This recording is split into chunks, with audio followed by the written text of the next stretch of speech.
Second, believe that Kimberly Kessler, or whatever name she's going by today, I don't believe this is her first murder. She's evil. She's evil in the flesh. Ketika polisi memulai penyelidikan penata rambut berusia 34 tahun, Jolene Cummings, kemudian perhatian polisi beralih kepada rekan kerja Jolene yang eksentrik, Jennifer Cyber.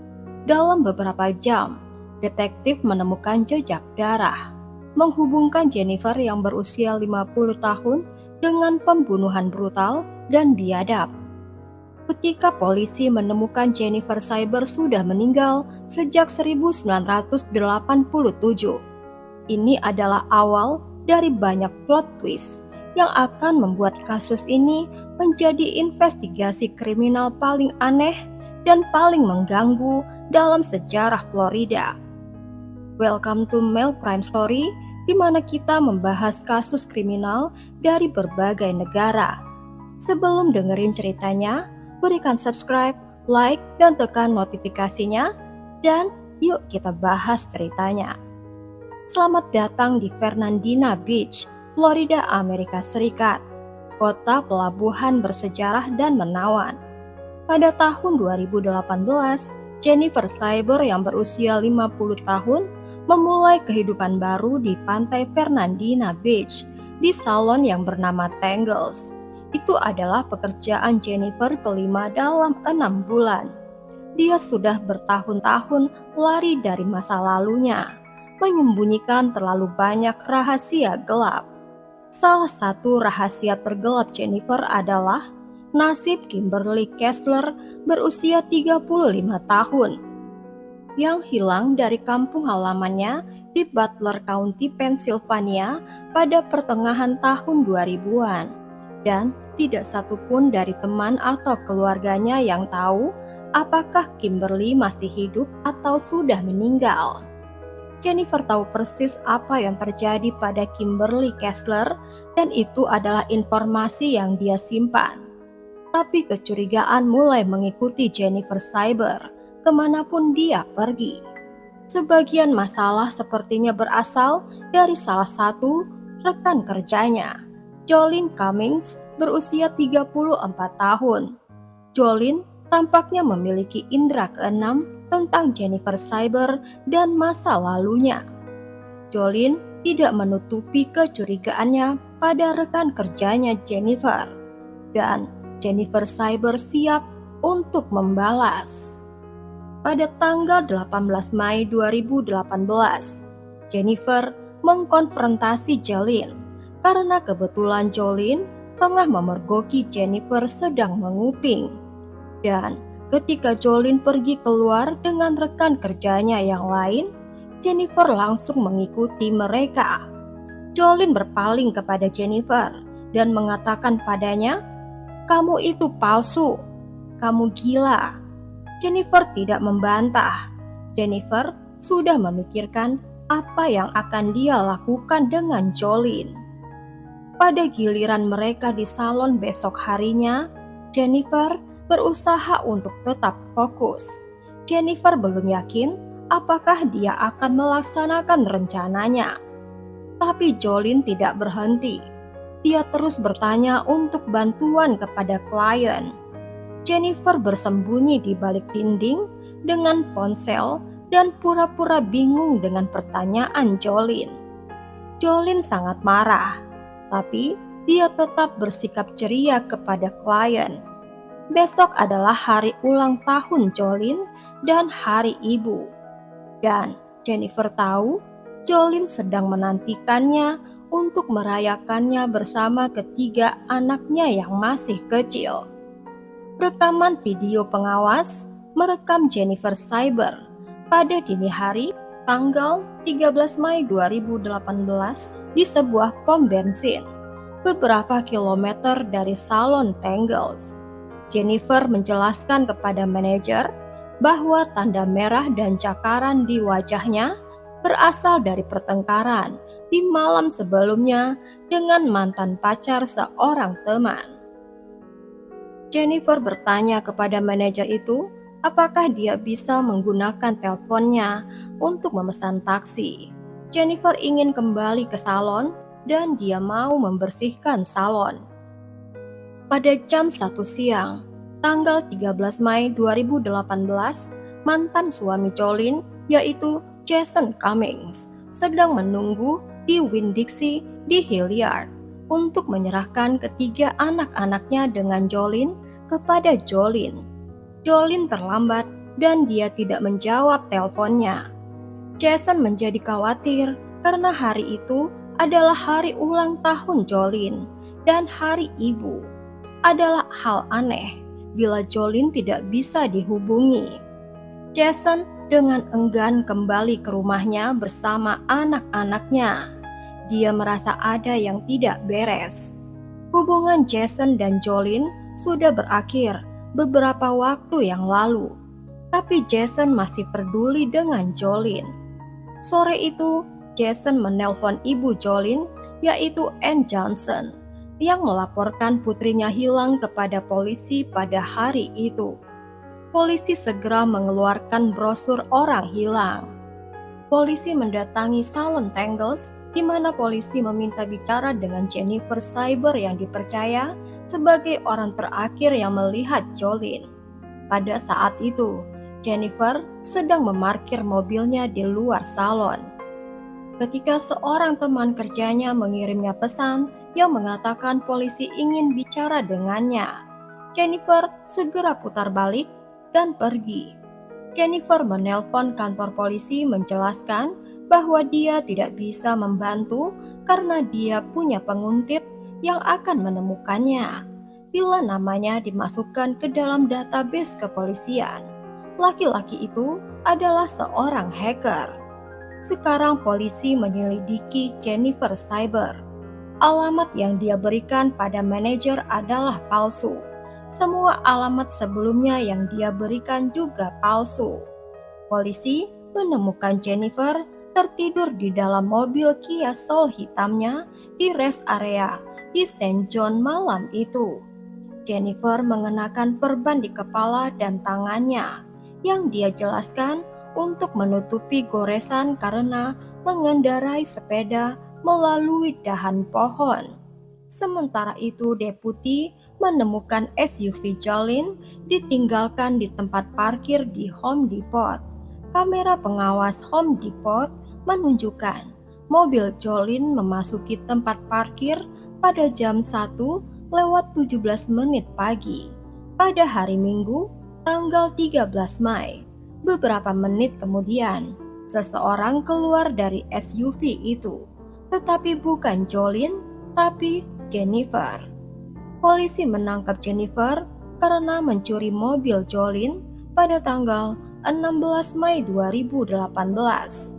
Polisi membawa Jennifer ke penjara St. John. Sesampai di sana, polisi dikejutkan oleh banyak kejutan besar.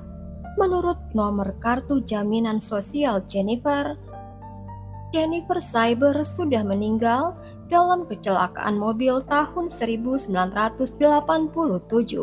Sidik jari mengungkapkan wanita di dalam tahanan polisi sebenarnya. Wanita yang hilang dari Butler County, Pennsylvania, yaitu Kimberly Lee Kessler. Ditemukannya orang hilang ini menjadi tersangka utama dalam kasus orang hilang yang baru. Mengapa Kimberly menggunakan identitas curian? Penyelidik menyatukan masa lalu Kimberly yang aneh. Sebuah gambaran mengerikan mulai muncul. Kemungkinan baru yang muncul adalah Kimberly terlibat dalam menghilangkan orang lain yang belum terpecahkan. Kimberly lahir tahun 1968 di Butler County, Pennsylvania. Kimberly adalah anak tertua dari 3 bersaudara. Dia memiliki masa kecil yang menyenangkan dan dia disukai teman-temannya. Ketika Kimberly masih remaja, teman-teman sekelasnya memperhatikan adanya perubahan pada Kimberly. Salah satu teman sekelasnya mengatakan Kimberly seperti menghabiskan satu semester sebagai satu orang dan kembali sebagai orang yang benar-benar berbeda.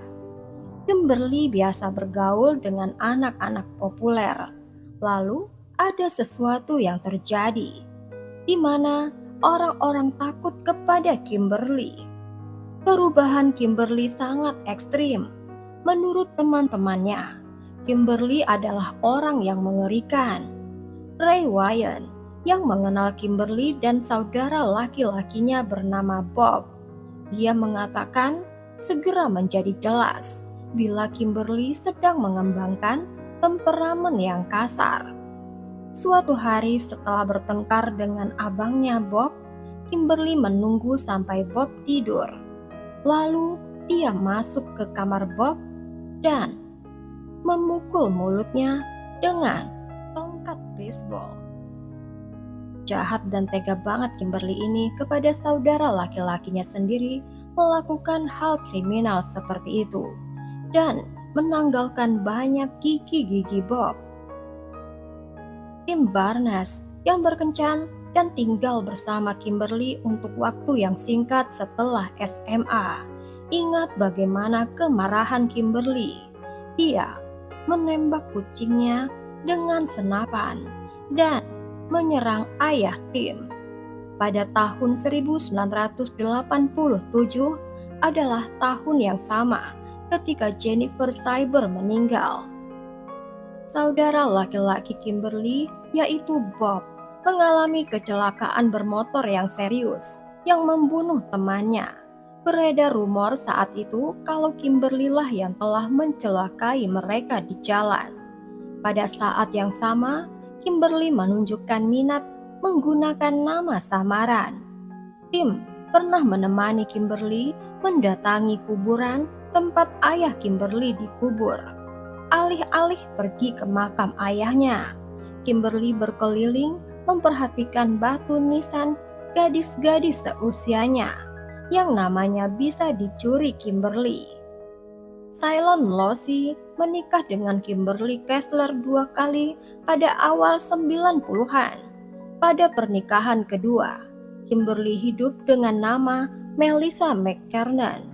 Kehidupan pernikahan mereka gila. Pada tahun 1996,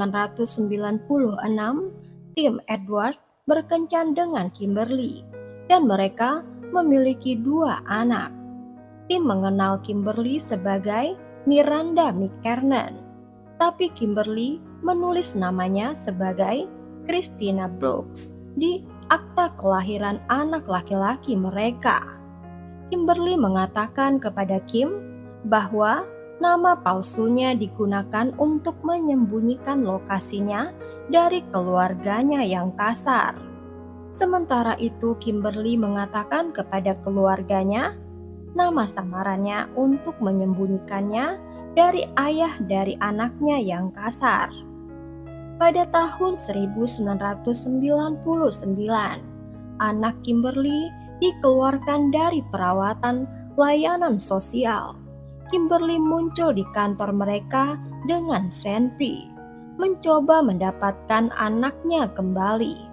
Baik mantan suaminya maupun putranya tidak mendengar kabar Kimberly lagi. Kimberly ingin pergi keluar kota dengan alasan karena dia takut pada mantan suaminya. Pada tanggal 4 Juli 2004 adalah kali terakhir orang-orang melihatnya di Butler County. Antara tahun 2004 dan 2018, Kimberly Kessler bepergian dari satu negara bagian ke negara bagian lain dan dari satu pekerjaan ke pekerjaan lain. Dia bekerja dari pelayan hingga ke penari striptease. Pada tahun 2004, Kimberly mendapat lisensi tata rias dengan menggunakan nama palsu di Florida. Seorang pria yang mengenalnya saat itu mengatakan Kimberly itu aneh. Dia tidak bisa mendapatkan pekerjaan. Dia dituduh mencuri dari tempat kerjanya. Dia pendendam. Kimberly mengganti identitasnya. dan dia akan mencoba identitas baru seperti bunglon sebagai penipu, pencuri, dan menghilang. Dan dia muncul di tempat lain dan melakukannya lagi. Seorang pria yang dikenal Kimberly di Facebook mengatakan, Kimberly mengemudi dari Florida ke Texas untuk makan siang dengannya. Dan dia langsung mengajak pria itu menikah dengannya. Laki-laki itu menolak Kimberly dan membloknya. Kemudian laki-laki itu mengetahui bahwa Kimberly sudah mengikutinya di Facebook dengan 7 nama samaran. Mantan suaminya mengatakan Kimberly pencemburu dan kemarahan yang akan mengancam hidup laki-laki itu. Ketika Kimberly menikah lagi, ketika bertengkar, Kimberly akan melukai dengan sajam suaminya. Rekan-rekan kerjanya menggambarkan Kimberly sebagai orang yang aneh, tidak menentu, dan penuh rahasia. Salah satu teman kerjanya merasa sejarah hidup Kimberly seperti dibuat-buat. Rekan kerjanya mengenal Kimberly dengan nama Mia Stone. Suatu hari Mia Stone tiba-tiba menghilang. Pada tahun 2014, Kimberly dilatih di Akademi Tata Rambut Jacksonville. Menurut instrukturnya, Kimberly membawa buku catatan dan menulis semua yang dikatakan instruktur. Suatu saat, Kimberly masuk ke dalam lemari hanya untuk melihat apa dia muat di dalamnya. Kimberly bertanya kepada seorang gadis, apa dia bisa menyimpan kulit yang terbakar sinar matahari. Itu sangat mengganggu instrukturnya, sehingga instruktur itu memeriksa latar belakang kriminal Kimberly. Pada tahun 2018, Kimberly sudah tinggal di 14 negara bagian, 23 kota, dan punya 17 nama samaran. Dia menjadi ahli dalam pencurian identitas dan master dalam penyamaran yang berbeda-beda. Dalam setiap identitasnya, Kimberly merubah cara berpakaian, cara berjalan, dan cara bicara. Sebelum dia bekerja di salon Tangles, Kimberly bekerja selama 1 minggu di toko bernama Woody's Barbecue, juga di pantai Fernandina Beach. Manajernya bercerita kalau dia pernah melihat Kimberly memakan 0,5 kilogram daging sapi dengan tangan kosong. Pada bulan April 2018, dia bekerja di salon Tangles, kali ini sebagai Jennifer Cyber. Rekan kerjanya merasa Kimberly aneh karena setiap dia pulang kerja, dia melihat Kimberly atau Jennifer duduk di dalam mobilnya dan mengawasinya. Salah satu pekerja salon Tangles, yaitu Jolene Cummings, menyadari betapa eksentriknya karyawan baru itu. Jolene ingin memeriksa catatan kriminal Jennifer. Jolene memberitahu rekan kerjanya, sepertinya ada yang salah dengan Jennifer. Ketika diwawancarai polisi, Jennifer terlihat kesal. Ketika dia ditanyai polisi, nama yang mana yang dia lebih suka digunakan, polisi memanggilnya. Kimberly mengingatkan polisi kalau sidik jari tidak akan pernah berbohong. Namaku adalah Kimberly Kessler atau Kim. Ketika ditanya soal Jolene, Kimberly menolak mengetahui apapun tentang Jolene.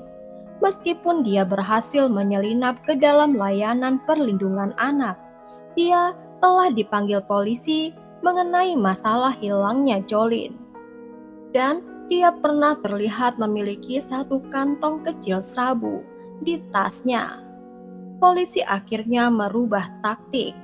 Polisi menghadapkan Kimberly dengan banyak bukti yang menghubungkannya dengan pertengkaran hebat dengan Jolene. Kimberly Kessler sudah ditahan dengan jaminan $500.000 dan pencarian intensif terhadap jasad Jolene Cummings dilakukan. Kimberly tidak mau berbicara, tapi ucapan dia tidak diperlukan karena polisi punya banyak bukti.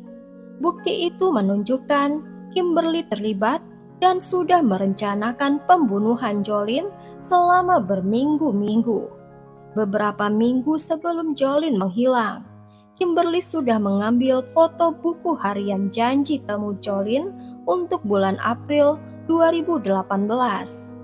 Pada tanggal 30 April 2018, Kimberly telah melakukan penelusuran di ponselnya, mencari rekan kerja bersalah membunuh rekan kerja. Jasad orang hilang tidak ditemukan, dan tidak ada jasad, tidak ada kejahatan. Ini terjadi 12 hari sebelum Jolene hilang. Pada hari-hari menjelang hilangnya Jolene, ribuan penelusuran di pencarian Google ditemukan di ponsel Kimberly, termasuk masalah autopsi jasad, anjing kadaver, pembunuhan korban, perempuan pembunuh menurut negara, dan pembunuh wanita Florida. Kimberly juga mencari gambar Jolene Cumming, seorang karyawan di toko perlengkapan perahu, menelpon polisi tentang perilaku aneh Kimberly Kessler.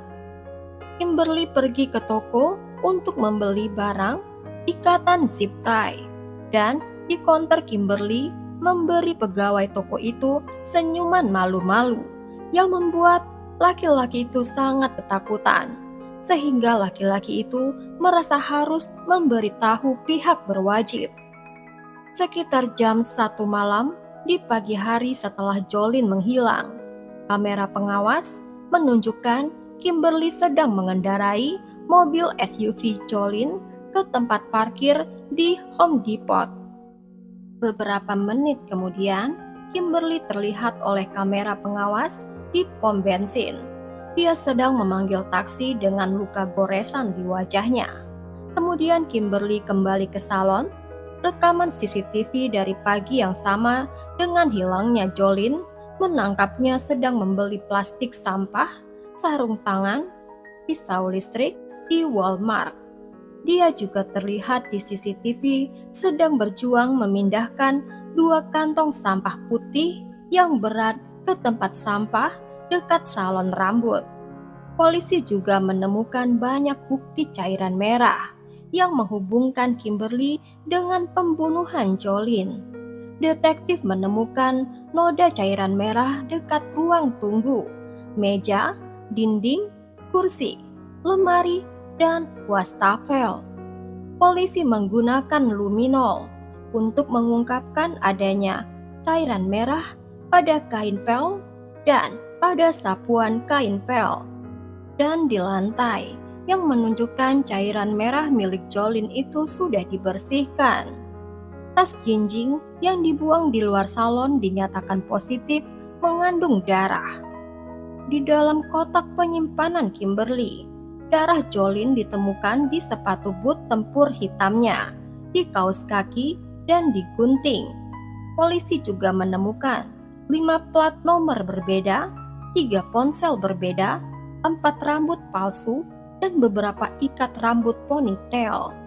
Setelah hilangnya Jolene, Kimberly mencari di ponselnya bagaimana cara memisah-misahkan jasad.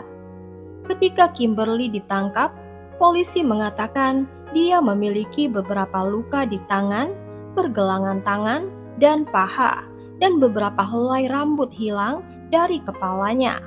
Dan Kimberly mendapat gigitan di ibu jarinya. Pada bulan Juli 2018, polisi dan FBI mencari jasad Jolene di tempat pembuangan sampah di Cheshire Island Landfill di Folkestone, Georgia. Mencari jasad Jolene, tapi tidak berhasil. Beberapa minggu setelah penahanannya, Kimberly meminta untuk dipindahkan penjara. Ketika petugas menolaknya, Kimberly melakukan mogok makan. Seminggu kemudian, penegak hukum setuju untuk memindahkannya. Tetapi pada hari yang sama, Kimberly mau dipindahkan. Dia kembali meminta dipindahkan, tapi kali ini dia minta dipindahkan ke fasilitas perawatan psikiatris. Ketika petugas menolaknya, Kimberly melakukan mogok makan kedua kalinya. Kali ini berlangsung selama 56 hari. Pantas badannya kurus. Kimberly Kessler didakwa atas pembunuhan tingkat pertama pada tanggal 7 September 2018. Karena dia banyak tingkah, sidangnya baru dimulai pada bulan November 2021. Banyaknya penundaan sidang berulang kali, hakim akhirnya memutuskan Kimberly kompeten untuk disidangkan. Hakim menduga Kimberly tidak mengalami delusi, tetapi manipulatif dan psikopat. Penolakan Kimberly untuk bekerja sama bukan karena penyakit mental, tapi karena Kimberly tidak mau. Perilakunya di penjara daerah Nassau membuat para penjaga dan staf menjadi trauma, sampai mereka merayakannya dengan kue dan es krim ketika Kimberly akhirnya dipindahkan ke pusat penerimaan wanita di Florida. Selama dia berada di sana, Kimberly membuat dirinya kelaparan hampir sampai mati. Dia melempar kotorannya pada penjaga. Kimberly mengoles kotorannya ke dirinya sendiri, ke dinding dan jendela. Dia bertingkah polos tanpa pakaian. Dia membuli staf dengan komentar melanggar norma dan merendahkan. Kimberly kehilangan hampir setengah berat badannya. Berat badannya turun dari 100 kg menjadi 37 kg. Ketika dia muncul di pra-persidangan pada tanggal 21 November 2020, Kimberly kembali dikeluarkan dari persidangan karena kemarahannya yang tidak terkendali. Di persidangan, jaksa menyatakan tidak ada jasad, tidak ada senjata, dan tidak ada pengakuan. Tetapi, tanggal 9 Desember 2021, juri memutuskan Kimberly Kessler bersalah atas pembunuhan tingkat pertama. Berdasarkan banyak bukti tidak langsung, dia dijatuhi hukuman seumur hidup. Keadilan sudah ditegakkan. Mungkinkah Kimberly merupakan pembunuh berantai? Polisi menemukan 60 nama di ponsel Kimberly yang diberi label dengan kata-kata seperti penyihir, setan, dan geng pembunuh. Selama wawancara di penjara, penyelidik berulang kali bertanya mengenai 2 nama di list tersebut. Seorang pria bernama Kurt Christopher Allen yang meninggal di Jacksonville pada 2014 dan Grace Darling Bartley yang meninggal di kampung halaman Kimberly tahun 2009.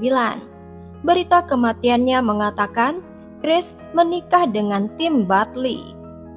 Baik Tim Bartley dan saudara laki-lakinya Wayne Bartley ada dalam daftar Kimberly. Keluarga hanya minta satu hal, yaitu di mana lokasi jasad Jolene. Penolakan Kimberly mengkonfirmasikan bahwa tidak ada manusia di dalam Kimberly Kessler sama sekali. Bagaimana pendapat kalian tentang kasus ini guys? Tulis di kolom komentar ya. Semoga tidak ada lagi wanita mengerikan, psikopat, tidak punya malu, tidak punya hati seperti Kimberly. Berikan subscribe, like, dan tekan juga notifikasinya untuk cerita yang lain. Thank you for watching this video.